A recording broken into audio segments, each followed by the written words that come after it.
Assalamualaikum warahmatullahi wabarakatuh. Perkenalkan, nama saya Muhammad Rizky Permana dengan NIM 23109132100025. Saya dari program studi keperawatan program sarjana. Di sini saya akan menjelaskan mengenai pengembangan tesis yang telah saya ambil sebelumnya dengan judul Kecil-kecil Hijau Moringa oleifera sebagai penolong penderita asma. Baik, langsung saja masuk ke bagian yang pertama, yaitu deskripsi. Jadi yang dimaksud dengan kecil-kecil hijau dengan nama latin Moringa oleifera adalah daun kelor. Daun kelor merupakan tanaman hijau kecil berbentuk bulat telur yang tersusun secara majemuk dalam satu tangkai.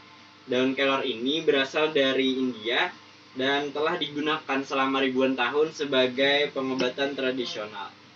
Tanaman ini banyak tumbuh di negara tropis seperti India maupun negara Asia Tenggara lainnya dan tentunya Indonesia sendiri.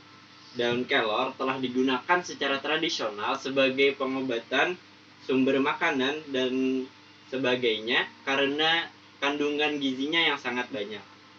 Kemudian masuk ke deskripsi yang kedua, yaitu asma. Asma merupakan kondisi di mana terjadi peradangan dan penyempitan saluran napas secara kronis sehingga menyebabkan penderitanya mengalami sesak napas, batuk, nyeri dada, dan sebagainya.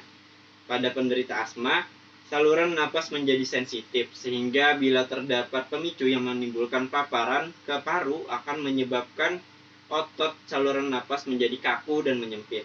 Pemicu asma tersebut dapat berbeda-beda pada setiap orang, misalnya paparan debu, asap rokok, udara dingin, sari bunga, dan sebagainya.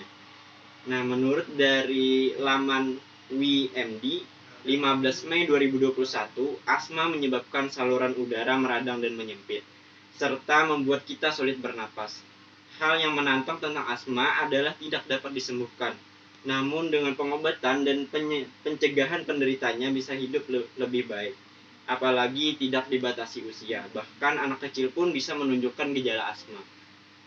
Nah, lanjut bagian kandungan daun kelor. Daun dengan nama ilmiah Moringa oleifera ini dikenal kaya akan antioksidan, asam amino, vitamin, dan mineral.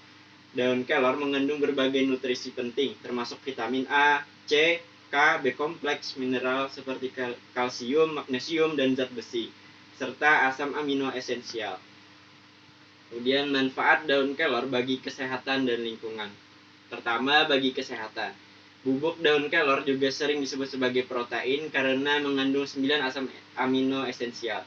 Selain itu, daun kelor juga memiliki potensi untuk menyediakan kebutuhan di dalam tubuh manusia yang tidak terpenuhi, dan juga memiliki manfaat yang baik untuk penyembuhan. Banyak sekali manfaat daun kelor bagi kesehatan. Selain melawan diabetes dan kolesterol, daun kelor dipercaya bisa mengatasi asma hingga menjaga kesehatan jantung. Kelor dapat membantu mengurangi asma dan melindungi bronkial dari penyempitan. Dalam kelor juga terbukti membantu fungsi paru-paru dan pernapasan secara keseluruhan. Kemudian manfaat daun kelor bagi lingkungan. Akar kelor memiliki sistem perakaran yang kuat dan dalam. Ketika ditanam di lahan yang rentan terhadap erosi tanah, seperti daerah yang terkena dampak deforestasi atau tanah longsor, kelor dapat membantu mengikat tanah, mengurangi erosi, dan menjaga kesuburan tanah. Kelor juga merupakan tanaman leguminosa, yang berarti ia memiliki kemampuan untuk berkolaborasi dengan bakteri tanah untuk memfiksasi nitrogen dari udara ke dalam tanah. Ini meningkatkan kandungan nitrogen dalam tanah dan membuatnya menjadi sumber pupuk alami bagi tanaman. Kemudian menanam kelor juga dapat membantu menghijaukan daerah yang sebelumnya gersang dan terdegradasi. Hal ini dapat mengembalikan ekosistem alami, mendukung keanekaragaman hayati, dan memberikan tempat berlindung bagi berbagai spesies hewan. Selain itu, tanaman kelor dapat menyerap karbon dioksida dari udara selama proses fotosintesis. Masuk ke pembahasan yang terakhir, yaitu peringatan seputar penggunaan daun kelor. Mungkin daun kelor memiliki manfaat yang sangat banyak bagi penderita asma. Sangat penting untuk berkonsultasi dengan dokter sebelum menggunakan daun kelor karena asma adalah kondisi serius dan memerlukan perawatan medis yang tepat. bekerja sama dengan dokter untuk menentukan apakah daun kelor cocok dan dalam bentuk apa yang sebaiknya digunakan adalah salah satu hal yang tepat. Seperti contohnya membuat daun kelor yang dibuat menjadi sebuah teh atau suplemen dalam bentuk kapsul. Selain itu, pastikan juga untuk mengikuti rencana pengobatan asma yang telah diresepkan oleh dokter. Sekian yang dapat saya sampaikan. Mohon maaf atas segala kesalahan kata. Wassalamualaikum warahmatullahi wabarakatuh.